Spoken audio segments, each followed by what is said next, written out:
말씀 전하시면서 자신을 또 소개하시겠지만 몇 년 전에도 우리에게 오셨던 아주 귀한 강사님이십니다. 노지훈 목사님, 가시는 곳마다 움직이는 교회를 하고 계시고 여러 가지 또 귀한 사역들을 하고 계십니다. 오늘 주시는 말씀을 통해서 여러분들 많은 도전을 또한 받기를 원합니다.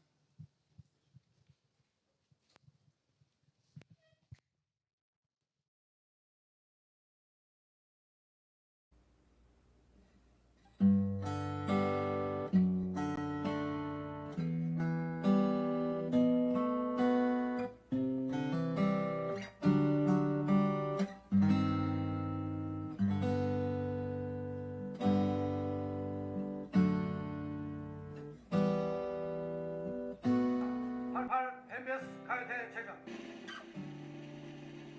영예대사 대사 비와 당신의 최고 축하합니다.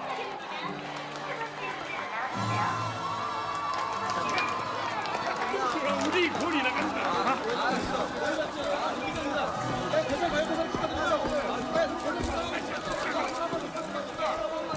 야, 꼬나 수상사람 기이게 제대로 갖고 누구 꼬나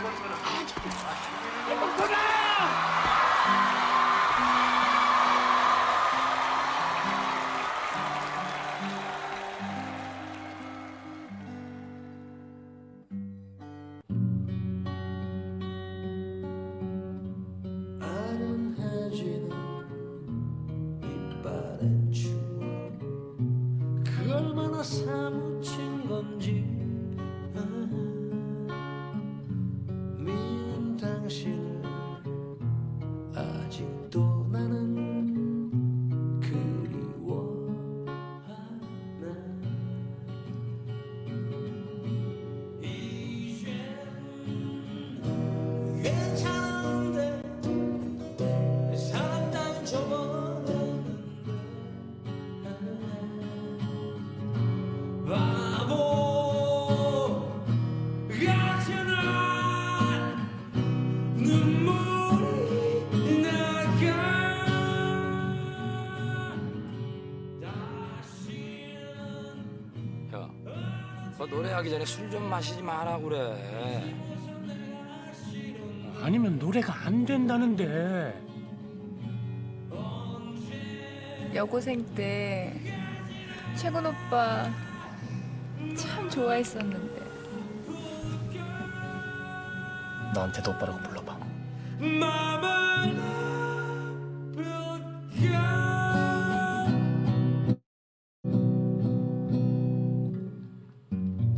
아플까 최군 오빠 스테이지 벌써 끝났네.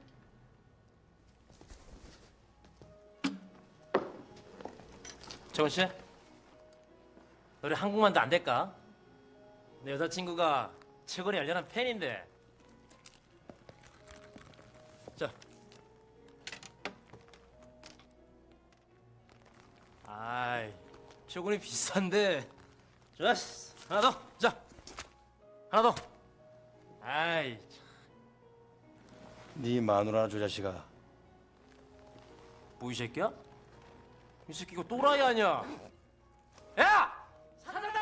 아, 저거 또 왜 지랄이야 저거. 아니 이거 최군인지 박군인지 이 새끼가 뭐야? 야, 꼬나. 사정에서 어서 사과 가자. 응?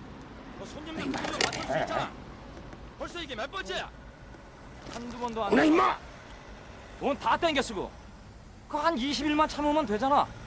한두 번도 아니니까 왜 그래? 좀 참아. 형 가자. 야, 플랜카드 떼. 예? 저거 임마 저거 당장 떼. 엄마 너 가져와 그래 임마. 아, 형 가자니까. 갈게. 빅스타? 아주 지가 무슨 조용필인 줄 알아요. 한물 갔으면 좀 찌그러지는 맛이 있어야지. 네가 스타면 파리가 새다 이 자식아.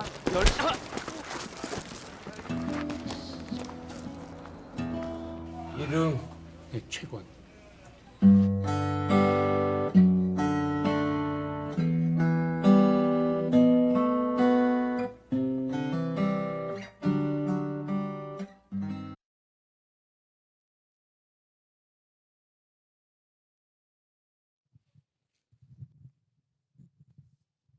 안녕하세요. 누구나 주인공이 되고 싶습니다. 여러분 유럽 왜 오셨어요? 여기 왜 오셨어요? 관광 오셨어요? 1년, 2년, 3년 살고 싶어서 오셨어요? 누구나 주인공이 되고 싶어 하죠. 여기에 오신 이유가 여러분이 꿈꾸는 일들이 나중에 잘 돼서 한국이든 유럽이든 어느 곳에든지 주목받고 싶은 것이 우리들의 마음이에요. 아님 말고요. 그냥 그렇게 사세요. 제가 30대 때 저는 이제 충영교회라고 하는 서울에 있는 큰 교회에서 91년부터 사역을 했고, 그리고 큰 교회를 다녔는데 그래도 제법 규모가 있는 교회 청년부 사역을 했어요. 한 500명 규모의 청년부. 제 목표가 뭐였냐면 그 청년부를 1000명을 만들어서 책을 한 권 써서 큰 교회로 청빙받는 게 제 목표였어요. 제 야망이었어요. 가식적으로 보여요? 보통 그렇게 해요. 목회자 새끼가 그렇다고요. 그냥 그렇게 해야지 인지도가 있고 청빙을 받고 대우도 받고 그래요. 제 마음속에는 그런 마음이 있었어요. 근데 어느 날 금요철야였는데 한 700명에서 한 800명 정도가 모여있는 자리에서 담임 목사님이 좀 다혈질 기질이 있으신 분이셨어요. 나쁜 분은 아니신데 다혈질 기질이 있어요. 화가 나시면, 설교 시간에 갑자기 화가 나시면 그 이야기를 단에서 그냥 하시는 경우가 종종 있었는데, 갑자기 설교를 하시다가 노지훈 목사 어디 있어? 그런 거예요. 제가 저 뒤에 있다가 손을 들었어요. 그랬더니 밑도 끝도 없이, 야, 청년부에 양다리를 거치는 놈이 있다는데 알아? 제가 어떻게 알아요? 제가 양다리를 거치려 어떻게 그렇지, 이게 무슨 얘기인지도 모르고 갑자기 금요철야 시간에 설교하시다가 양다리를 거치는 놈 이야기를 하는데 제가 여기 서 있었어요. 그래서 지금 이게 1대1로 대화하는 게 아니고요. 700대 1로 대화하는데 목사님은 마이크를 잡고 있고 저는 저 뒤에서 육성으로 이야기하는 거예요. 모른다고. 그랬더니 제가 결혼한 지 그때가 한 6개월도 안 됐을 때거든요. 제 아내가 있었는데 저희 목사님이 화가 나시니까 그런 얘기 하셨어요. 계집애 같으니까, 리더십이 계집애 같으니까 그런 것도 모르지? 제가 어딜 봐서 계집애 같아요? 이거 젠더 이슈 아닙니다. 제가 어딜 봐서. 그리고 제 아내는 계집애 같은 남자랑 결혼한 걸 그때 알고 그때부터 울기 시작했어요. 위로할 수가 없었어요. 그냥 다들 700명 앞에서 망신을 당한 거예요. 저희 스태프들이 있었는데 청년들이 금요기도회 때 모여 있는 자리가 있어요. 근데 애들이 쪽지를 돌린 거예요. 이게 지금 무슨 소리냐? 그랬더니 애들이 정보력이 대단해서 잠깐 쉬는 시간에 쪼르르 왔어요. 목사님, 이거 선교팀이요, 자기들끼리 대방교회라는 교회 청년이 양다리를 거친다는 이야기를 하고 있을 때 담임 목사님 아들이 그 밑에 있었는데 그 이야기가 잘못 전달된 것 같아요. 완전 오해잖아요. 그래서 제가 그 아들을 불렀어요. 그래가지고 아무개야, 혹시 네가 너희 아버님께 말씀드렸니? 그랬더니 애가 눈에 불이 나는 거예요. 무능한, 양다리를 거치는 청년부를 맡고 있는 무능한 나를 향해서, 네, 짧고도 아주 냉정한 이야기였어요. 우리 교회 아니래, 다른 교회래. 네가 당황하는 빚이 없어. 또 아버님한테 가서 잘 말씀드려. 이야기를 했는지 안 했는지는 모르겠지만 그때부터 저는 미운 털이 바뀌었습니다. 저 사역 잘하던 사람이에요. 그렇게 보지 마세요. 진짜 사랑을 많이 받던 목사예요. 전도사 때 들어갔는데 얼마나 사랑을 많이 받았냐면 그 담임 목사님의 사모님이 전도사인 저보고 사모님들 그룹에 성경 공부를 인도해 달라고 강청을 했어요. 다른 데는 와 소리 나고 난리 나요. 여러분 무슨 말인지 이해가 안 가요? 늦었어요. 빈정도 상했어요. 그러니까 다른 부목사님들이 여러 분 계신데 전도사 나부랭이를 사모님 그룹에 성경 공부를 하라 그랬으니 부목사님들도 강도사님들도 다 저보고 안 한다 그래, 안 한다 그래 이렇게 저 안 한다 그랬죠. 제가 거기서 그거 하면은 쥐약을 먹는 건데 안 한다 그랬죠. 근데 사모님이 얼마나 세냐면 당회가 결정한 것을 사모님이 없애요. 담임 목사님이 이렇게 했어. 그랬더니 이것도 목회라고 해. 당장 바꿔. 그러면 당회원들이 결정한 것 목사님이 하지 말래. 그러면 그게 바뀌어요. 얼마나 센지 아시겠죠? 사모님이 부교육자 회를 인도해요. 같은 업종이 아니라 여러분 이해하기 어려울 수도 있어요. 근데 이게 진짜 되게 짜증나는 일이거든요. 근데 사모님이 그렇게 시켰는데 제가 안 한다 그러고 그렇게 버텼는데 어느 순간 이 정보통이 잘못된 거예요. 제가 이분들에게 이상한 존재로 비치기 시작한 거예요. 전 정치를 할 줄 몰라요. 그냥 직진할 수밖에 없는, 그냥 직진하면 직진하는 사람이에요. 샤바샤바 하거나 누구를 구워 삼지를 않아요. 그냥 가는 사람이에요. 근데 시기 질투를 받은 거예요. 제가 막내 목사인데 청년부를 맡으니까 시기 질투가 쌓여서 목사님한테 이상한 소문이 들어간 거죠. 그러니까 저는 이상한 사람이 된 거예요.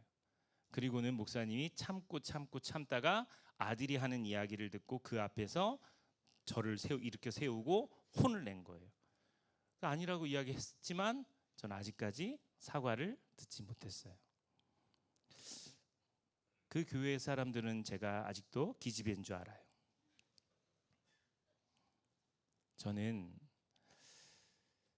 2005년 그 겨울에 금요기도 때 마음이 한번 무너지고, 그리고 그때부터 15년 동안 전라북도 익산이라고 하는 곳에서 개척을 하게 됩니다. 원래 제 꿈은 아까도 말씀드렸던 것지만 청년부를 1000명을 만들고 책을 쓰고 유명해져서 큰 교회로 가는 게 꿈이었는데 하나님의 계획은 완전 다른 곳에 있었어요. 익산이 어딘지 아세요? 그 눈물 날려고 그래. 익산을 아는 사람이 있어서.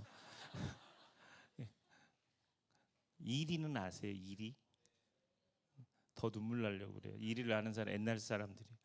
이게 진짜 그 지역을 잘 몰라요, 사람들이. 제가 익산에서 왔다 그러면 서울하고 가까워서 좋겠어요. 일산으로 잘못 알아들은 거예요. 제가 익산에서 왔다 그래도 사람들은 전주나 군산 정도로 이해하고 맨날 전주에서 오신 분, 군산에서 오신 분, 그러니까 익산이라고는 존재가 되게 약해요. 근데 거기에 15년 제가 있을 거라고는 생각도 못했어요. 전 주인공이 되고 싶었거든요. 저는 크게 목회하고 싶었어요. 저희 어머니 아버지의 눈에 잘 나가는 목사가 되고 싶었어요. 진짜 저희 어머니 아버지가 자랑할 만한 목사가 되고 싶었어요. 큰 교회 목사가 되고 싶었어요. 근데 전 그럴 수가 없었어요. 그냥 저는 개척교회 목사로 그렇게 시작하는 거예요. 제가 그게 마음속에 낮은 자존감으로 있는 거예요. 새벽 기도를 해도 한 200~300명이 앉아있는 그 교회에서 설교하다가 아무도 없는 교회에서 설교를 하려고 하면 너무 지치는 거예요. 여러분이 좀 그냥 목사님들이라고 생각하고 같은 업종이라고 생각하고 그냥 공감이라는 걸 좀 해주시면 안 돼요? 그렇지. 그래도 나는 1000명이 여기 앉아있다 생각하고 설교를 하기 시작해요. 원고 갖다 놓고 아무도 없지만 하나님 여러분을 사랑하십니다. 여러분을 향한 놀라운 계획을 계십니다. 그리고 막 설교를 한참 하고 있었어요. 새벽 기도 때. 근데 어떤 권사님 한 분이 자기 교회를 못 갔는지 쪼로로 이렇게 들어온 거예요. 근데 제가 그 순간에 이 결론인데? 하나님 처음부터 다시 해야 되나요? 오늘의 본문은 이렇게 해야 되나? 아니면 지금 결론인데 이거 어떻게 해야 되나? 막 당황할 때쯤 이미 그분은 앉아 계셨고 결론을 했는데 설교를 계속 이어가는데 그 권사님 그때부터 제 설교를 듣는 게 아니고 저 양반은 누구한테 설교한 거야 하고, 그리고 난 다음에 제 설교가 끝나자마자 무서워서 그분은 도망가셨어요. 그 오해를 지금까지 풀지 못했어요. 그걸 설명할 길이 없었어요. 아니 그게 아니고 제가 뭐 이런 말을 해야 되는데, 아니 저희 집사람이, 저희 큰딸이 지금 성신여대 3학년 연기과를 다니거든요. 걔가 돌 지나고 왔어요. 근데 예배 시간에 버릇없이 DDONG를 쌌어요. 그러면 안 돼요. 목사 딸은 딱 사모 하나 앉혀놓고 설교하고 있는데 얘가 DDONG를 싸니까 사모님은 냄새 나니까 혼자 앉아 있다가 나갔어요.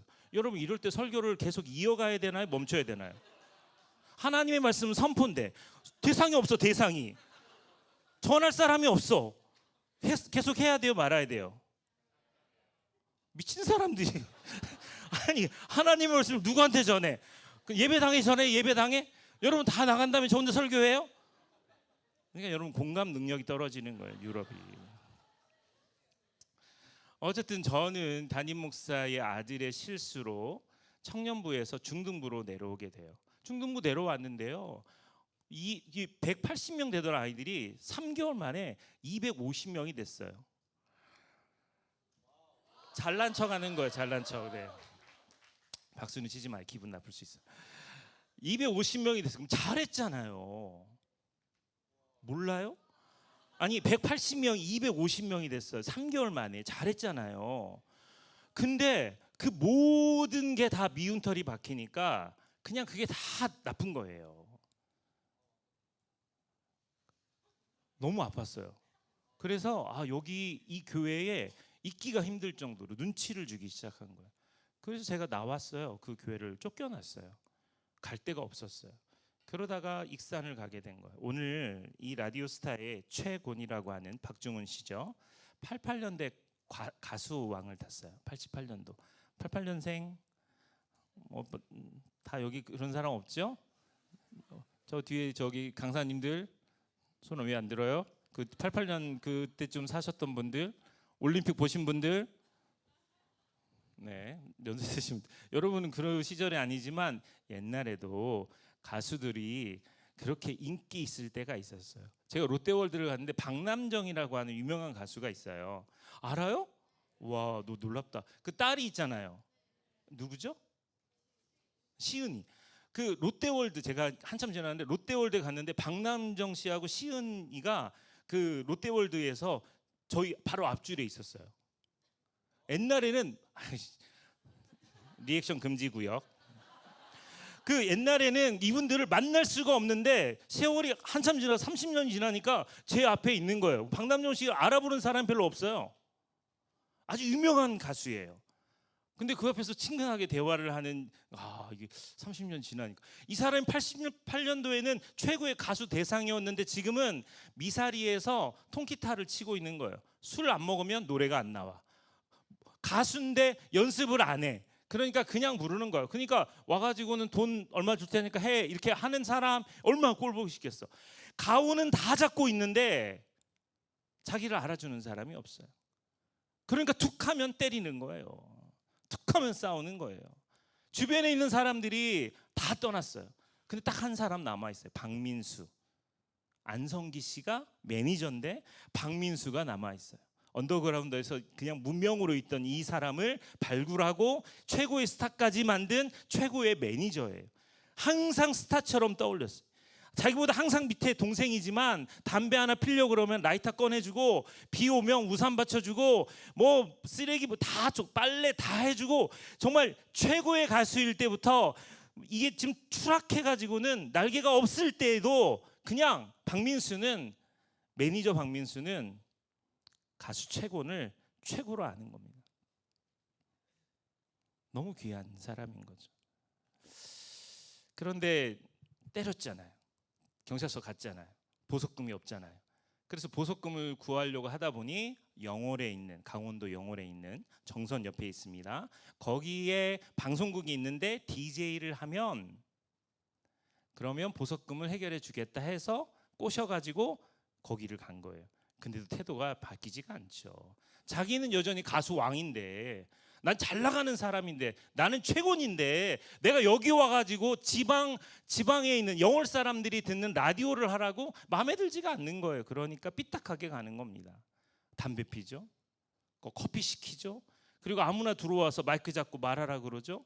이런 일들을 하는 거예요. 근데도 박민수는 끝까지 최곤을 최고의 가수로 여겨주는 거예요. 그러니까 최고는 그 자리에서 그 역할을 감당해 가는 겁니다. 노브레인이라고 하는 밴드가 있어요. 그 팀이 부른 난 내게 반했어라고 하는 노래가 있는데 그 친구들이 이제 영월에 있는 작은 밴드로 그 영화에 출연합니다. 그래서 라디오 방송 중에 자기들 노래 부르고 싶다고 해서 노래를 틀어주고 그런데 이 최곤이라고 하는 사람의 매력이 이 영월 지역에 있는 사람들에게 통하기 시작해요. 그래서 할머니들이 고스톱 치다가 이게 룰이 좀 다르잖아요. 지역마다. 그러니까 싸워요. 그러면 그런 문제 해결해주고 그리고 서울에 있는 아들이 연락이 안 된다고 그러면은 할아버지한테 전화해서 할아버지가 그 아들 들리도록 방송도 해주고 그리고 짝사랑하는 여자가 은행 여자가 있는데 이 사람을 도와주기도 하고 그러면서 이 최곤이 빛나기 시작합니다. 계속 영화를 보겠습니다. 그래. 그럼 노래 딱 한 곡 하고 내일부터 또 전화하면 죽는다. 네! 준비됐나? 네! 준비됐나? 네! 이스트리버입니다.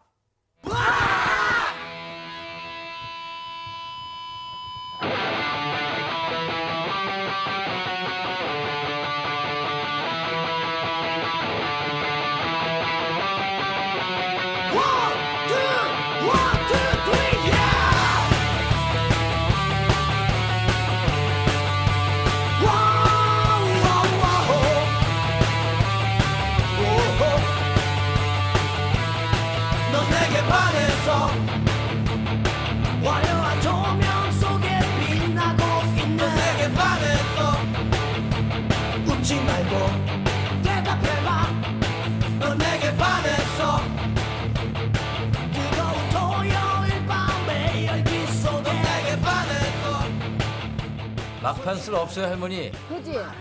피 한 장씩 안 주셔도 돼요. 들었지? 나도 해서 없대잖아. 아이 전화 줘봐. 여보세요. 막판 쓸 없다고?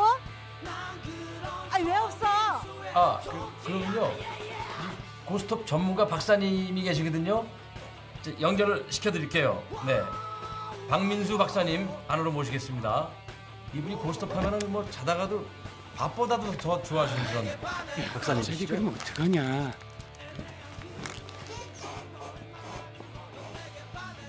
할머니, 그 88 올림픽 아시죠? 그 88 올림픽 이후로 막판슬 완전히 없어졌거든요. 맞아요? 동네마다 다 틀려. 3점이 안 되시는 경우죠. 나가리니까 다음 판 더블로 하고 얼른 패 돌리세요. 무슨 애 양반아. 전화 끊어. 봐라 내가 녹이기는. 이 할망구 내가 부르지 말자고 그랬잖아. 내가 안 불렀어. 이씨. 나 안 해. 서울에 있는 아들아 애긴데 저 할아버지 이 방송 서울까지 이제 방송 안 되거든요. 내가 그게 하면 되잖아. 아들아 들리지? 네 집에 안 온 지 벌써 3년 됐지. 난 괜찮다. 네 서울에 가서 성공 안 해도 난 괜찮다. 할아버지 이젠 들렸을 것 같은데요.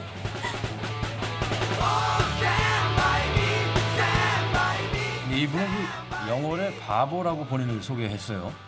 2년 동안 좋아하는 한 여자에게 고백은커녕 눈도 마주칠 수가 없었다고 합니다. 제 꽃가게의 그 어떤 꽃들보다 화사하고 눈부신 그녀에게 제 마음을 전할 길은 없을까요? 이거 얼마예요? 나는 그 사랑에 안타까운 사연을 보내주신 분은 영월읍 명동화원의 김동윤 씨입니다. 애청자 여러분, 그 한심한 청춘 하나가 이 짝사랑한 여자에게 장미 한 송이를 전하지 못해서 영원히 시들어가고 있습니다. 도와줍시다. 시내 농협 근처를 지나실 일이 있으신 분들은요, 명동화원에서 장미를 한 송이씩 가져다가 농협에 근무하는 신혜영이라는 아가씨에게 전해주시기 바랍니다. 신혜영 씨입니다. 아셨죠? 안 그러면 이 불쌍한 이 꽃집 총각 김동윤 씨 자살할지도 모릅니다. 김동윤 씨 힘내세요.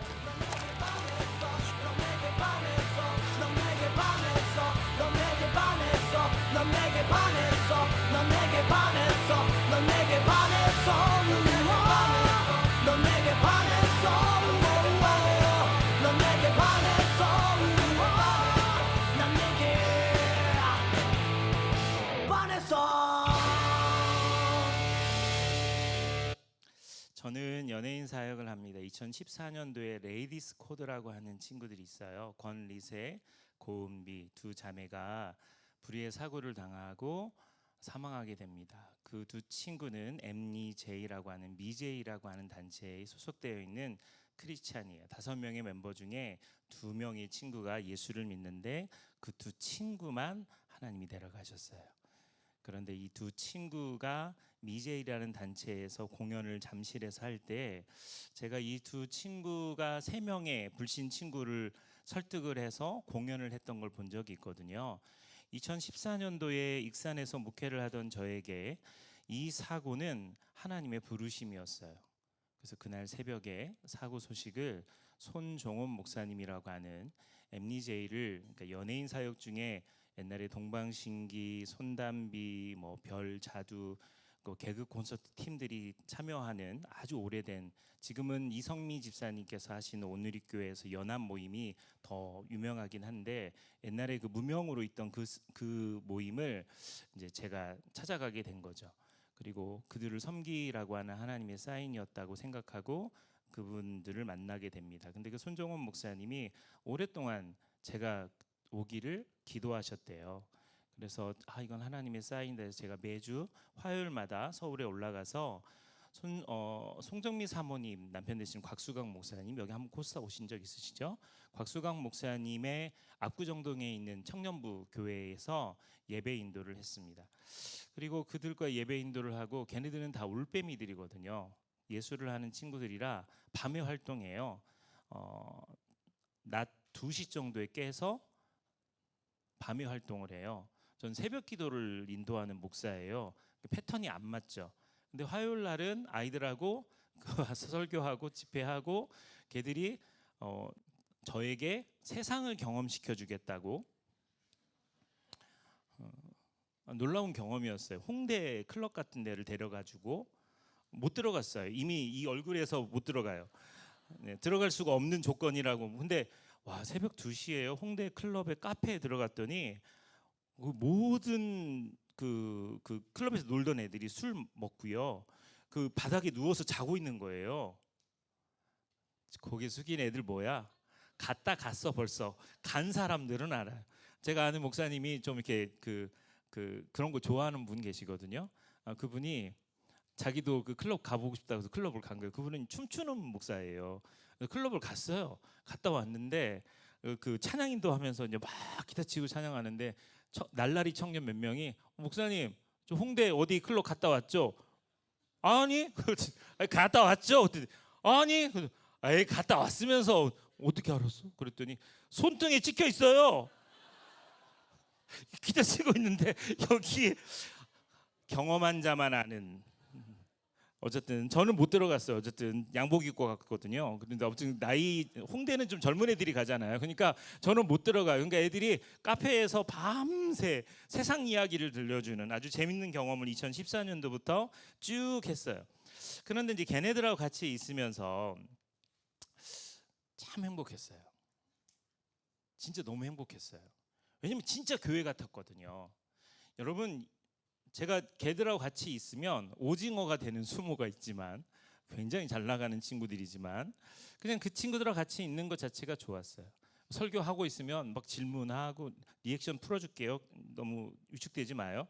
어둠의 영이 임하기 시작했어요. 여러분 괜찮아, 이야기도 해요. 그래서 조용히 하고 있는 거예요. 지금부터 삐졌네, 많이 삐졌네. 그럼 시험 들어요. 그러니까 이제 지금부터 해도 돼요. 저랑 같이 얘기해도 돼. 마이크 하나씩 주세요. 여기 그 친구들하고 같이 있으면서 있는데 제가 세운 원칙이 있어요. 전 연예인들하고 사진 찍지 않는다. 왜냐하면 그거 찍어서 SNS에 올리는 거, 그건 내 자랑이 되니까 그렇게 하고 싶지가 않은 거예요. 두 번째는 걔들 연락처 받아가지고 싸게 애들 간증 집회 세우지 않는다. 저 연예인 간증들 하는 걸 좋아하지 않아요. 왜냐하면 그 친구들의 영성이나 삶이 있는데 그걸 너무 드러내잖아요. 그러면 이 친구들이 거기서 드러내는 순간 표적이 됩니다. 사람들은 그 기준으로 그 사람을 봐요. 제가 처음 미제이를 들어갔을 때 간사가 누구냐면 가수 에스더라고 하는 친구하고요. 에스더는 잘 모를 수 있어요. 임재범이라고 하는 사람이 불렀던 너를 위해, 그 노래 원곡자가 가수 에스더예요. 그 송해라고 하는 노래를 부른. 이 친구가 이상민 그 사단에 있었고 뭐 아무튼 뭐 중요하지 않고. 근데 노을의 강균성이라고 하는 형제가 간사로 있대요. 그래서 제가 노을은 아는데 강균성은 누구예요? 보면 안 돼요. 봤는데 누군지 모르겠더라고요. 라디오 스타 뜨기 전이었어요. 그래서 균성 형제가 우리 미제이의 간사로 있었어요. 어느 날 균성이가 목사님 오늘 라디오 스타 촬영하고 왔는데요. 제가 이게 출연료 받은 걸로 목사님 베트남 쌀국수 사드릴게요. 그럼 밥을 먹었어요. 그리고는 목사님 기도해 주세요. 이거 악마의 편집 안 되고 잘 돼서 대박 나게 기도해 주세요. 그래서 제가 그걸 놓고 기도했어요. 하나님, 우리 균성이 악마의 편집 당하지 않게 해주시고 편집을 기가 막히게 잘해서 하나님이 무명의 생활에서 뜨게 해주시옵소서. 제 기도 때문에 떴어요. 이쪽은 왜 아멘 안 해요? 이쪽에 있던 애들이 이리로 넘어간 것 같아요. 그래가지고 균성 형제가 그때 유명해졌어요. 유명해지면 미제이 안 있어요. 저쪽으로 갑니다. 그게 나쁘다는 게 아니에요. 왜냐하면 그쪽에서 인맥도 쌓고 뭐 해야 되고 그래야 되는데 그러다 보니까 얘네들은 일단 먼저 연락하는 법이 없어요. 보세요. 목사는 교회 안에서 중심입니다. 자, 결혼식에 가든 뭘 하든지 간에 목사님 이쪽으로 오세요. 목사님 사진 찍어도 가운데 놓잖아요. 걔네들은 그런 법이 없어요. 찬밥이에요. 네가 밥을 처먹든 말든 상관없어. 제 연예인 사역하면서 정말 애들이 지들 연예인끼리만 모이고요. 중심인 애들만 모이고 그게 나쁘다는 게 아니에요. 그냥 문화예요. 그냥 그거를 못 견디면 그 사역을 못 해요. 기분 나빠서 못 해요. 근데 그냥 그러려니 생각하고 그냥 그런가 보다. 나는 뭐 내가 섬기러 왔지. 내가 뭐 알아달라고 왔나? 근데 더 심각한 건 뭐냐면 우울증, 조증, 조울증 이런 증상들이 아이들에게 있어요. 자기가 무슨 소리 했는지 몰라요. 목사님 너무 좋아요, 감사해요. 우리를 위해서 오셔서 찜질방에서 주무시고 막 진짜 목사님 최고예요. 목사님 뭐 너무 사랑해 했다가 너희 새끼가 목사야? 이게 얼마나 무서운지 몰라요. 갑자기 돌변하는 겁니다. 욕을 해서 무서운 게 아니고요. 사람이 달라져 버려요. 근데 또 한 사람들은 조용해요. 유명하지 않은 사람은 조용합니다. 왕년에 잘 나갔다가도 지금 잘 나가지 않으면 조용해지는 거예요. 그러니까 내가 이거 계속 해야 되나? 그럼 목사님들은요? 목사님들은 저를 응원하지 않아요. 그거 알아? 노지훈 목사가 연예인에 빠졌대.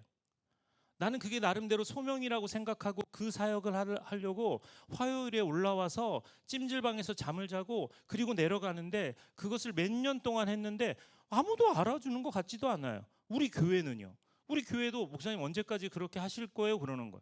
근데 그것이 나의 부르심이니까 저는 그 일들을 순종하는데 그게 너무너무 어려운 거예요. 하나님이 그 친구들을 만나는 동안 하나님이 저를 단련시켜 주시는 거예요. 여러분, 철을 날카롭게 하는 겁니다. 철을 날카롭게 하는 건 나무가 아니에요. 웬만한 돌들은 철을 날카롭게 하지 않아요. 구슬을 만드는 거, 베어링을 만드는 구슬을 만드는 거 할 때요, 공업용 다이아몬드 가루를 집어넣고 돌립니다. 그러면 그 안에서 계속 부딪히면서 동그란 원형체가 나오는 거예요. 철이 날카롭게 만들어주는 거예요. 하나님께서 저를 계속해서 훈련시키는데 그 훈련의 과정이 쉽지가 않아요. 만만치가 않아요. 그럼에도 그 일들을 통해서 하나님이 저를 다듬어 가시는 거예요. 여러분이 사는 인생의 길도 이곳도 사실 한국보다도 훨씬 더 힘들고 어려운 과정을 가고 있는 거예요. 여기 있는데 계속해서 생각이 드는 거예요. 한국에 있는 내 친구들이 나하고 같이 공부했던 애들이 훨씬 잘 나가는데, 걔들이 훨씬 안정적인데, 걔들은 결혼했다는데 나는 지금 뭐 하고 있지? 여기가 맞나? 돌아가야 되나? 늘 돈도 없고 체력도 딸리고 늘 그 생각을 가지고 살면서 나를 누르는 거예요. 이게 폐회배 때 하려고 했던 설교였는데 가세요. 폐회배 때 그냥 하지 말고 기차 시간 있으니까 빨리빨리 가세요. 아셨죠? 배려의 아이콘. 여러분, 에레미야가 그렇게 힘들어할 때 주님이 말씀하시잖아요. 말과 함께 경주하라고. 나 너 부른 거, 너 말과 함께 경주하는 자로 살라고 너를 불렀어. 근데 네가 지금 보행자와 같이 걷는 것도 힘들어해? 그럼 어떻게 말과 경주할래? 여러분을 유럽으로 보내신 하나님께서 여러분이 말과 경주할 정도의 실력이 되도록 부르신 거예요. 그 실력이 여러분에 있기 때문에 여기 있는 겁니다. 그럼에도 불구하고 지치고 힘들 때 그때 비교하지 마세요. 그럴 필요가 없어요. 주님이 나를 부르신 이유가 있어요. 계속해서 영화 이야기를 들어갈게요. 영월 DJ를 있는데 이게 전국 방송으로 나가게 됐어요. 그러니까 이게 대형 그 기획사에서 이제 최곤을 스타로 영입하기 시작합니다. 근데 조건이 뭐냐면 박민수가 잘리는 거예요. 왜냐하면 넌 너무 구닥다리다. 그러니까 우리가 이제부터 알차게 계획을 짜서 최곤을 스타로 만들어줄 테니까 그만둬라 라고 하는 이야기를 하는 겁니다. 근데 이 박민수가 얼마나 멋지냐면 그 조건을 받아들여요. 나 때문에 네가 뜨지 못한 것 같다. 그런데 최곤은 철이 없어요. 안드로메다 별을 봅니다. 천문관에 가서 그 별을 보면서 이렇게 이야기해요. 야, 최곤아, 별은 혼자 빛나는 별이 없대. 근데 그 이야기가 참 가슴에 와닿는 이야기. 우리 두 번째 장면을 보도록 하겠습니다. 세 번째 장면 보겠습니다. 저게 말로만 듣던 안드로메다구나. 그게 보여? 나도 좀 보자. 저게 은하철도 999 종착역 아니야? 응? 나도 좀 보자. 좀 혼자 보지 말고. 아차. 이야, 이거 볼만하네. 그치? 야, 고나. 응? 너 별자리가 뭐냐? 정갈짜리. 그래서 성질이 더럽구나. 난 물병자리. 형은 술병짜리야. 고나, 너 아냐? 별은 말이지, 자기 혼자 빛나는 별은 거의 없어. 다 빛을 받아서 반사하는 거야. 고나, 그 순영이 김밥집이 너무 잘 돼서 가게를 넓힌다던데. 응? 잘 됐네. 하여간 음식 솜씨는 알아줘야 돼요. 늙어서 따순밥 얻어 먹으려면 지금이라도 기어 들어가서 그 카운터라도 봐야 되는 거 아니냐? 형이 카운터 안 보는 게 도와주는 거야.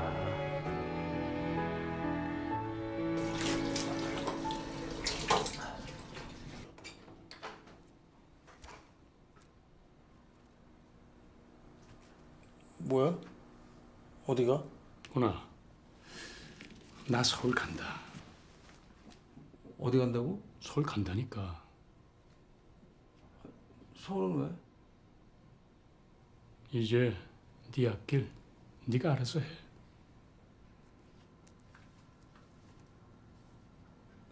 그럼 나는?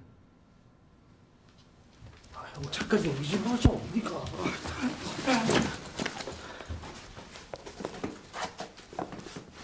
막판에 배신하겠다 이거지, 응? 배신? 그래.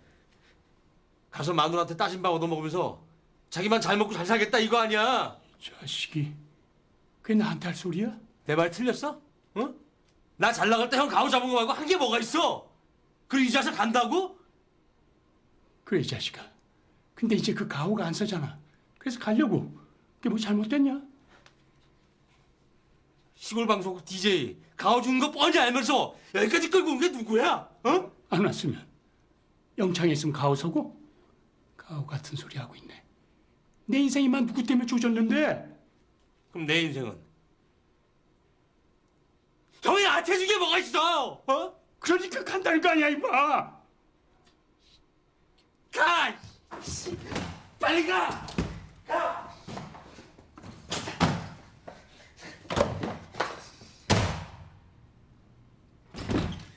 야, 박민수. 이거 한 가지만 알고 가. 다시는 형 얼굴 안 봐. 알아? 노르웨이에 리우칸이라는 마을이 있어요. 혹시 노르웨이에서 오신 지체 있어요? 손 한번. 있어요? 발 한번. 그 노르웨이 리우칸 마을은 한번 꼭 가고 싶은 곳 중에 하나예요. 왜냐하면 여기는 산동네입니다. 산동네인데 겨울이 되면 낮 3시만 돼도 산으로 둘러싸여 있어서 밤처럼 어두워진대요. 그래서 100년 전에 어떤 한 사람이 아이디어 하나를 냈어요. 여기에다가 산 꼭대기에다가 대형 거울을 설치를 해서 태양의 빛을 반사해서 마을로 보내면 낮이 좀 길어지지 않을까? 아 깜짝이야. 그 아이디어를 냈어요. 이 자매가 냈어요. 근데 그 아이디어를 100년 만에 이루었습니다. 그리고 진짜 그 2013년도인가 그렇게 대형 그 자동으로요 태양빛을 받아서 이게 이렇게 움직여서 마을 중앙에다가 빛을 내는 거예요. 여러분, 우리는 빛이 아니에요. 우리는 빛이 아니에요. 태양처럼 스스로 빛내는 단일성 항성도 있어요. 근데 대부분의 별은 스스로 빛을 내지 못합니다. 참 빛으로 이 땅에 오신 예수 그리스도, 그분을 비춰주는 반사체지 우리 빛이 아니에요. 스스로 빛나려고 하지 마세요. 우리 빛나지 않아요. 저를 보세요. 우리 빛나지 않아요. 불 꺼버려 그냥 다. 우리 빛나지 않아요. 우리는 빛나지 않은데 우리 스스로 빛나려고 몸부림치고 애를 써요. 날 좀 알아달라고 인정받고 싶어서 애를 쓰고 애를 쓴다고요. 빛나지 않아요. 그래도 그렇게 노력한다고 빛나지 않아요. 제가 국립생태원 생태학 박사들하고 같이 예배를 드린 게 8년 정도 됐습니다. 그런데 생태학 박사들도요 해외에서 유학하고 공부하고 그리고 와서 서천이라고 하는 곳, 군산 옆에 서천이라고 하는 곳에 생태원에서 그들이 이제 직원으로 있어요. 그분들이 다 하는 말이 뭐냐면, 내가 여기 오려고 그렇게 공부했나? 미국, 독일 뭐 되게 유명한 데서 다 그 생태학에 대해서 공부하고 왔는데, 그래서 이분들은 자녀 교육이 철학이 한 가지 있어요. 공부하지 마. 공부해도 소용없어. 놀아. 이렇게 바뀌는 거예요. 되게 슬프더라고요. 전 공부를 안 했어요. 그래서 우리 아이들한테 공부해. 근데 이게 DNA는 안 바뀌나 봐요. 제가 15년 그리고 또 갑자기 하나님이 딱 멈추게 한 다음에 이제 한 15년 정도 되니까 공감 능력이 필요합니다. 여러분 개척교회 목사라고 생각하고 15년 만에 6차선 대로변에 지하 1층 지상 4층짜리 건물이 생겼어요.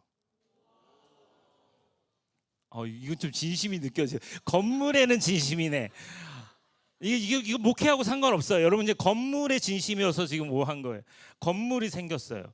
그리고 성도들도 제법 늘었어요. 이제 목회할 만한데 갑자기 하나님이 저를 부르셨어요. 너 왜 아직 익산에 있니? 너무 황당했어요. 네? 노 목사 너 10년만 익산에 있기로 했잖아. 예? 갑자기 왜 지금요? 지금 갑자기요? 2020년도에 갑자기 하나님이 저보고 그 교회를 떠나라고 하는 사인을 주신 거예요. 왜? 이제 좀 살만한데? 이제 좀 뭔가 할 거 같은데? 근데 하나님이 저한테 그렇게 말씀하셨어요. 그래서 제가 15년 동안 섬겼던 5년만 더하면 원로 목사가 될 수 있는데 20년 채우면 원로 목사 되거든요. 근데 다 내려놨어요. 저랑 같이 사역했던 전도사님이 부목사가 될 때 퇴직금 하나도 안 받고 제가 거기에 돈을 얼마나 쏟아 부었겠어요. 공감. 돈을 얼마나 사택도 다 팔아가지고 집어넣고 막 김종인 목사님도 얼마나 고생했겠어요. 다 팔아. 김종인 목사 고생 많이 했으니까 저보다 동생인데 형님처럼 생겼잖아요. 죄송해요. 한국 가서 순대국밥 사줄게요. 그냥 막 고생해서 다 했는데 하나님이 너 여기 처음에 왔을 때 10원짜리 하나 없이 왔지. 그러니까 아무것도 갖지 말고 떠나. 내가 네 인생 책임질게. 그래서 2020년도 코로나가 뉴스에서 조금 나올 때 하나님이 노량진 고시원으로 가라고 하는 사인을 주세요. 그래서 이불 보따리 하나 들고 트렁크 하나 들고 노량진 고시원으로 갑니다. 2019년도 12월 달 맨 마지막 주일날 성도들한테 안녕 나 간다. 그러면서 공동의회를 했어요. 근데 제가 몇 주에 거쳐서 소명, 사명에 대한 이야기를 하면서 성도들을 설득했어요. 하나님이 저를 부르셨어요. 저는 움직이는 교회라는 교회를 섬겨야 될 것 같아요. 여러분 저를 보내주세요. 라고 이야기했는데 모든 성도들이 만장일치로 찬성을 한 거예요. 몹시 기분 나빴어요. 나는 진짜 공동의회에서 반대하면 못 가요. 하나님이 가라 그래도 못 가요. 당회와 공동의회가 얼마나 무서운 데인데요. 여러분 한 사람 세례 교인이 그렇게 무서운 거예요. 근데 만장일치로 다 갔어요. 그리고 성도들한테 이야기했어요. 진짜 멋지게 보이려고. 여러분 저에게 헌금하지 마세요. 저한테 헌금하시면 안 됩니다. 교회로 헌금하세요. 순종을 그때 왜 이렇게 잘하는지. 여러분 진짜 하나님께서 저 하나 꺾으시려고 19년의 세월이 걸렸어요. 아니 사실은 아직도 꺾이지 않았어요. 제 연약함, 교만함을 꺾기 위해서 19년 동안 유배를 보내신 것처럼 서울에서 4년 동안 저는 돌고 돌면서 참 가난한 개척교회 목사의 삶을 살아갑니다. 근데 그 19년이요 하나님의 은혜 없으면 살 수가 없어요. 노량진 고시원에서 버티는데 와 나이가 50 들어가서 고시원에 있으니까 숨이 막히는 거예요. 진짜 딱 뻗으면 침대 하나에 책상 하나 있는데 와 기침 비염이 있는데 이거 내가 후적거리면 옆방에 있는 애가 공부하는 애일 텐데 깰까봐 움직이지도 못하고 그렇게 있는데 노량진의 식당가에 코로나가 퍼지기 시작한 거예요. 그때 도림동에 신도림동에 있는 어떤 그 교회에서 조그마한 원룸을 노목사 왜 거기 있어 이쪽으로 와 해서 20만 원짜리 원룸을 주셔서 거기서 2년 동안 있었어요. 가족하고 합칠 수가 없었어요. 왜냐하면 서울 부동산 가격이 올라가니까 아니 돈도 없고 가족을 데려올 수가 없죠. 그래서 저 혼자 서울에서 2년 동안 살았어요. 얼마나 행복했게요. 아, 농담이에요. 이거 혹시 녹화되는 거면 여기만 편집해 주세요. 힘들었어요. 가족들하고 떨어져 있는 그 외로움. 아이들이 보고 싶고 아내가 보고 싶은 그 여러분 그걸 모를 거예요. 결혼 안 하시면 모를 거예요. 정말 그 애절한 마음이 제 안에 있었지만 하나님이 그 2년 동안 거기서 머물게 하시면서 있게 하시는데 여러분 내가 교만하면 만나지 말아야 될 사람 하나님이 만나게 하세요. 근데 내가 하나님께 겸손하면 하나님이 만나지 말아야 될 사람을 피하게 하십니다. 그게 하나님께서 우리에게 주시는 거. 가장 좋을 때 가장 좋은 사람을 하나님이 우리에게 붙여주시려고 해요. 여기 우리가 꼭 만나야 될 사람은 예수 그리스도예요. 그분이 한 번도 단 한순간도 떠나지 않고 우리를 만나주세요. 이제 이 영화의 마지막 장면으로 넘어가는데요. 순댓국밥 사장님이 자기 마누라 찾으려고 집을 가출해요. 호영이라고 하는 아이가 이 아빠가 화가 날 때마다 술 마실 때마다 니들 때문에 니들이 말을 안 들으니까 이렇게 이야기를 해서 이 아이가 자기 때문에 아빠가 떠난 줄 알아요. 마음이 속상해요. 그 아이를 방송에 출연해 전국 방송이 된 거잖아요. 그래서 이 아빠를 찾는 방송을 합니다.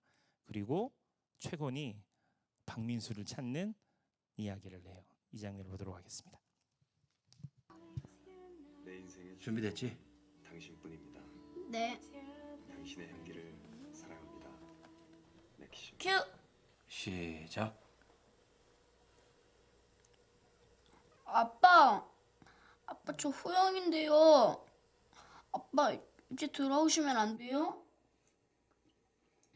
아빠 집 나가고 할머니가 식당 하시는데 할머니 밤마다 울어. 아빠 나 때문에 나간 거지, 그치? 나 이제 우영이하고 안 싸우고 할머니 말 잘 들으니까 이제 들어와, 응? 제발 들어와. 야 누가 그래? 네? 어? 니네 아빠 너 때문에 나갔다고 누가 그래? 아빠가 술만 먹으면 그랬었거든요. 제가 계속 동생이랑 싸우고 할머니 말 안 들어서 못 살겠다고. 니네 아빠 이름 뭐야? 정상철이요. 야 정상철 나 알지? 옛날에 당신 식당에다 사인해줬잖아. 너 당장 돌아와. 마누라 찾으러 집 나간 건 좋다 이거야. 애한테 왜? 당장 돌아와서 호영 때문에 나간 게 아니라고. 너 때문에 나간 거라고 얘기하고 다시 나가. 아저씨. 가만히 있어 너는. 당장 돌아와. 지금 어디 있어? 빨리 돌아와. 너 울지 마. 네가 뭘 잘못했다고 울어? 울지 마.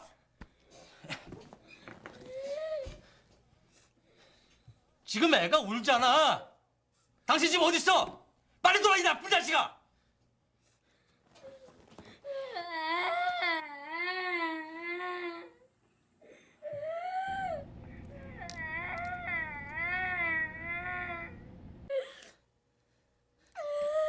노래 듣겠습니다.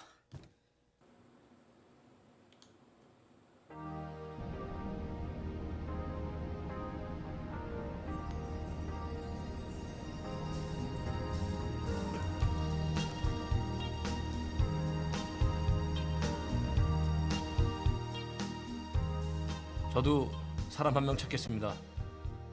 이름은 박민수. 나이 46. 형.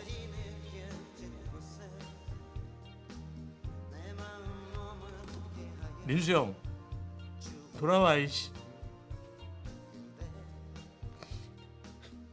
지금 장난치는 거지?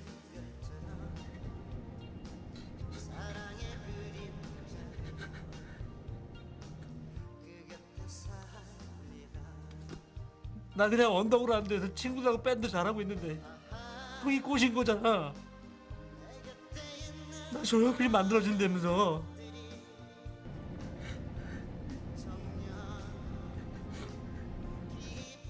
형이 조용필 저리 가라로 만들어준다 그랬잖아. 근데 이게 뭐야 씨.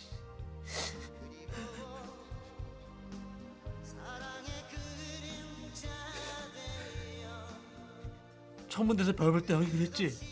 자기 혼자 빛나는 별 없다고. 와서 좀 비춰주라. 어? 어디 바닥바닥 광 좀 내보자. 형이 날. 형 내 말 듣고 있어? 어? 듣고 있으면 돌아와.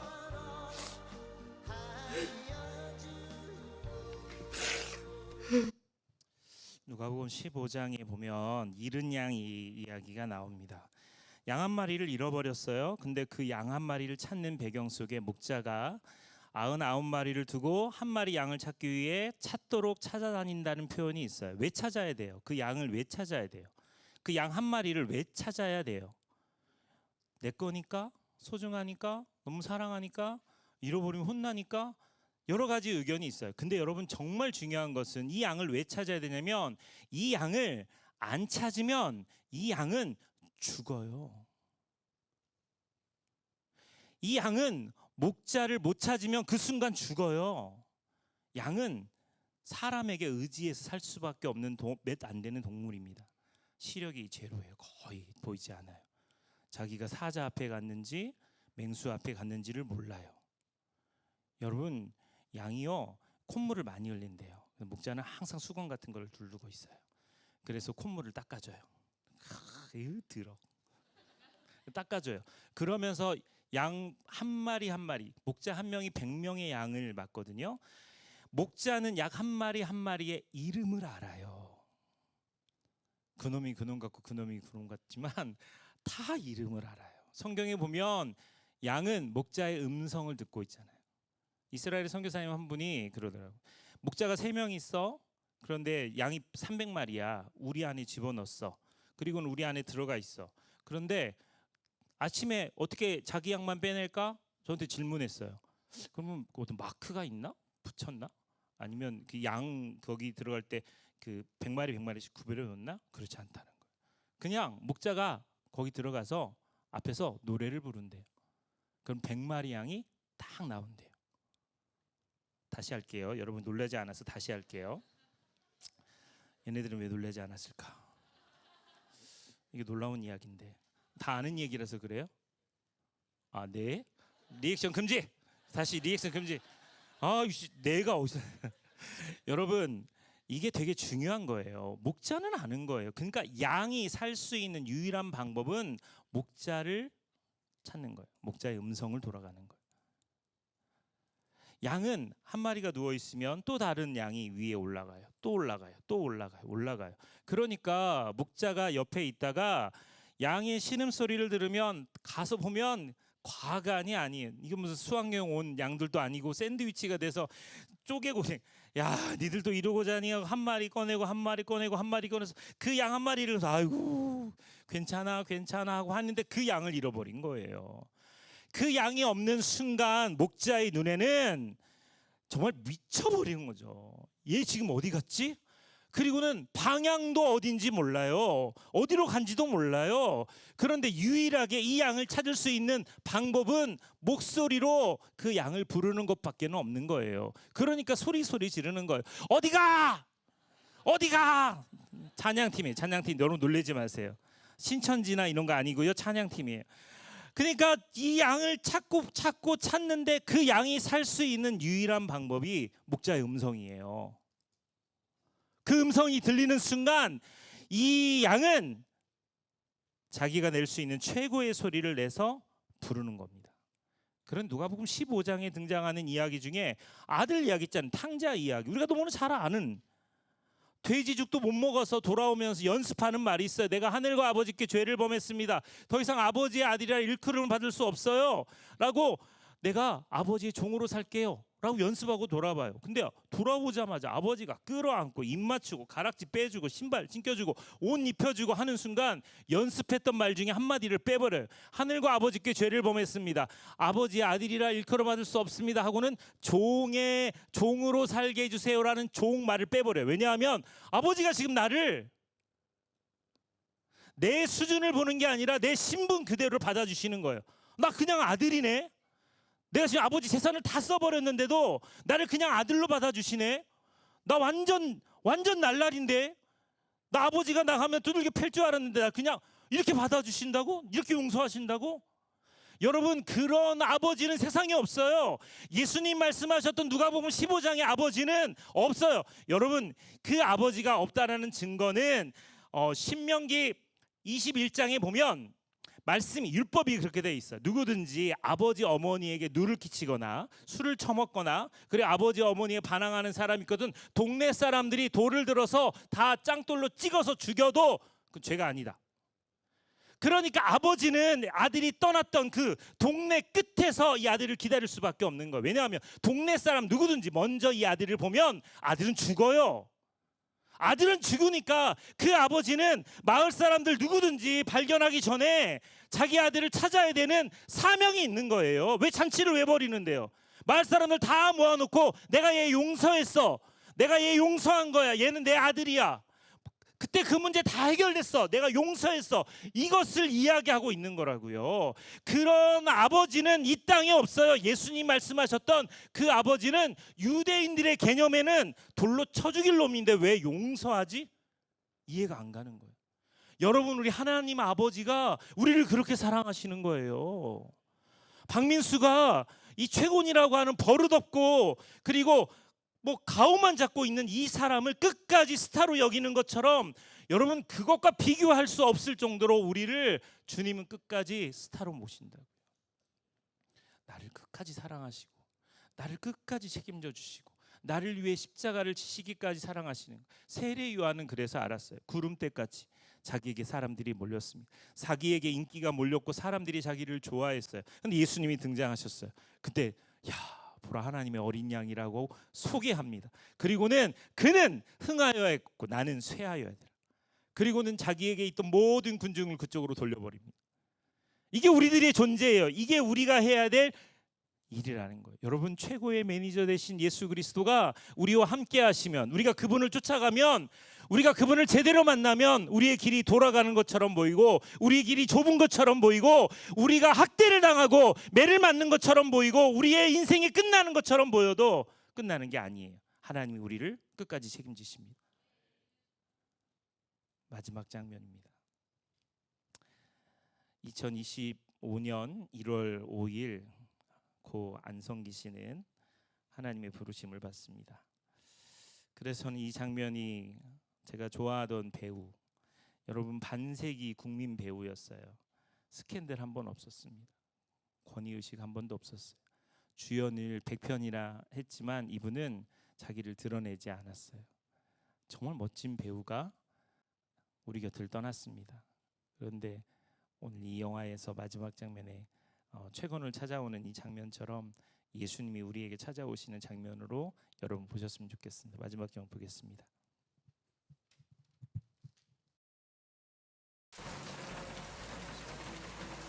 선배, 전화 바로 연결할게요. 오늘은 그냥 차분히 음악 좀 듣지. 받아야 돼요. 빨리요. 여보세요. 아저씨. 아, 호영이구나. 네. 아빠 왔어요. 뭐 정말? 네. 어젯밤에 오셨어요. 아빠 좀 바꿔봐. 아빠. 아저씨가 바꿔달래. 싫대요. 아저씨 무섭대요. 아저씨. 노래 신청해도 돼요? 뭔데? 비와 당신이요.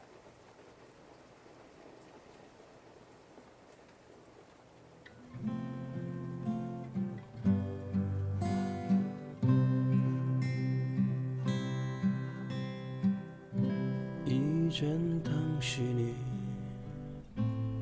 그립진 않죠. 보고 싶은 마음도 없죠. 사랑한 것도 잊혀가네요.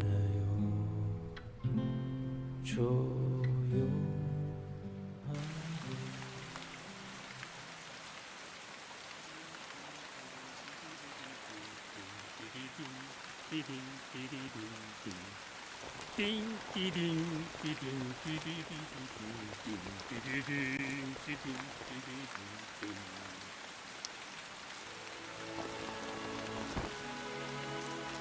한 번 보고 두 번 보고 자꾸만 보고 싶네.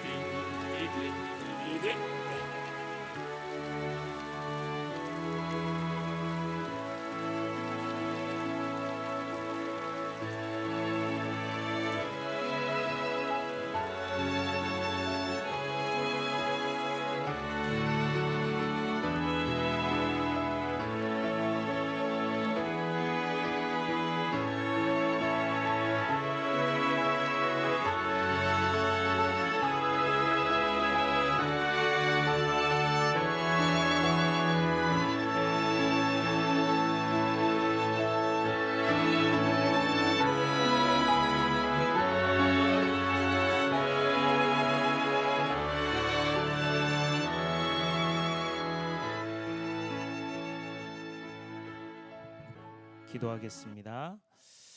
한번 눈을 감고 이 시간에 기도하겠습니다. 자리에서 일어나겠습니다. 자리에서 일어나겠습니다.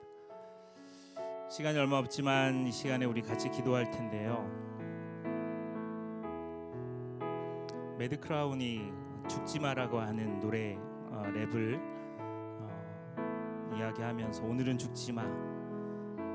그렇게 살다 보면 한 달을 버틸 수 있고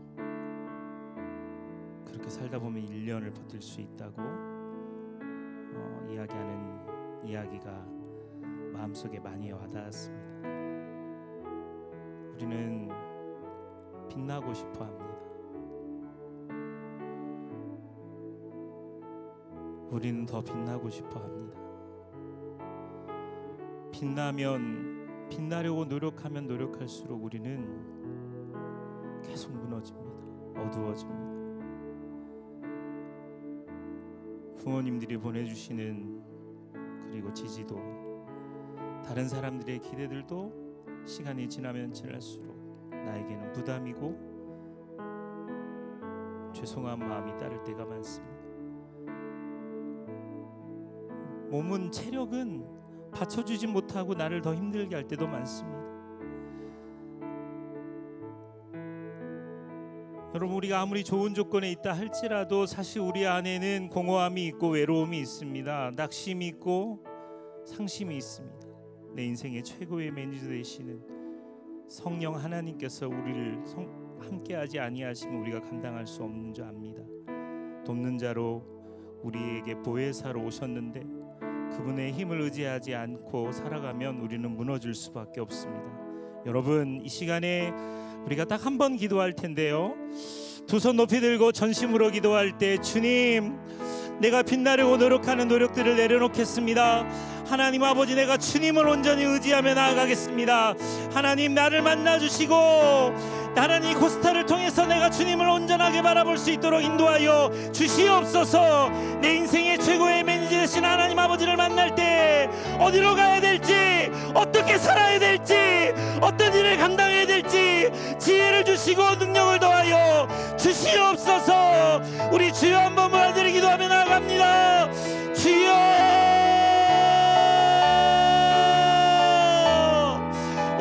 주님 아버지, 하나님 도우시고 인도하여 주시옵소서. 하나님, 우리가 우리의 갈 길을 알지 못하고 방황합니다. 하나님, 어디로 가야 될지, 무엇을 해야 될지 알지 못하고 방황하며 하나님, 우리의 문제를 하나님 우리가 깨닫지 못할 때가 많습니다. 하나님, 우리가 주님을 바라보지 못하고 살 때가 많습니다. 하나님 아버지, 우리가 주님을 경외하고 신뢰하며 이번 집회를 통해서 하나님 아버지를 만나도록 인도하여 주시고 주님을 바라보며 나갈 수 있도록 인도하여 주옵소서. 나의 산소망 되신 예수 그리스도를 발견하며 나갈 수 있도록 주여, 오 주여 아버지, 도우시고 인도하여 주시옵소서. 하나님 아버지, 우리를 도우시고 인도하여 주시고 붙잡아 주시옵소서. 성령의 능력에 안고 하심을 더하시고 인도하여 주셔서 그리스도 예수의 마음을 품으며 주님 옆에 나갈 수 있도록 인도하여 주시고 주님 소망하는 놀라운 역사가 우리 안에 넘치도록 인도하시고 인도하여 주시옵소서. 고스탄한 사람 한 사람 마음과 생각을 주장하여 주시고 주님을 의지하며 신뢰하며 주님 앞에 나아가는 우리가 될 수 있도록 우리 아버지 하나님 도우시고 인도하여 주시옵소서. 하나님, 우리 사랑하는 목사님, 사모님 유럽에 올 때 큰 마음을 품고 이곳에 왔습니다. 공부도 많이 하고 한국으로 돌아갈 꿈을 품었지만 이곳에 있는 성도들을 두고 갈 수 없어 이 자리에 머물러 있습니다. 이제는 다시 돌아갈 수 없어 하나님의 얼굴을 구하고 주님만 바라봅니다. 은혜를 베풀어 주시옵소서. 이 가운데 하나님 공부하는 것이, 살아가는 것이 너무 힘들고 어려워서 죽고 싶었던 적이 있던 친구들이 있습니다. 그들의 마음을 하나님 만져 주시옵소서. 우리를 사랑하사 우리를 위해 죽으셨던 예수 그리스도, 나의 산소망 되신 그리스도를 발견하지 아니하면 우리는 무너질 수밖에 없습니다. 우리는 아무것도 없음에도 불구하고 가오를 잡고 교만하고 우리가 빛을 내려고 노력하지만 우리의 힘으로는, 우리의 능력으로는 아무것도 할 수 없음을 고백합니다. 하나님, 이 시간 우리들의 마음과 생각을 주장하여 주시옵소서. 하나님, 이 기간을 통하여서 우리를 만져 주시옵소서. 하나님을 제대로 만나도록 인도하여 주시옵소서. 우리 인생의 방황이 주 예수 그리스도를 만남으로 우리의 문제들이 해결되도록 인도하여 주시옵소서. 하나님, 우리가 빛나기를 원하는 마음보다도 우리의 빛 되신 주님을 찬양하며 예배하며 나아갈 때, 하나님 그리스도를 바라보며 나아갈 때마다, 살아계신 아버지 하나님 온전히 의지할 때마다 우리가 살아나도록 인도하여 주시옵소서. 하나님, 여기 눈물로 기도하며 남은 기간 동안 하나님을 사모하며 나아갈 사랑하는 코스탄한 사람 한 사람 마음과 생각을 주장하여 주시고 주님 경외하고 신뢰하며 나아갈 때 하나님, 우리에게 찾아오셔서 우산을 받쳐주실 예수 그리스도를 발견하며 나아갈 수 있도록 은혜 중에 은혜를 더하여 주시고 진정한 쉼, 진정한 사랑을 경험하는 우리 모두가 되도록 인도하여 주시옵소서. 주님 사랑합니다. 찬양합니다. 예수님의 이름으로 간절히 기도하옵나이다. 아멘. 우리의 산소망 되신 예수님께 영광의 박수를 올려드리겠습니다.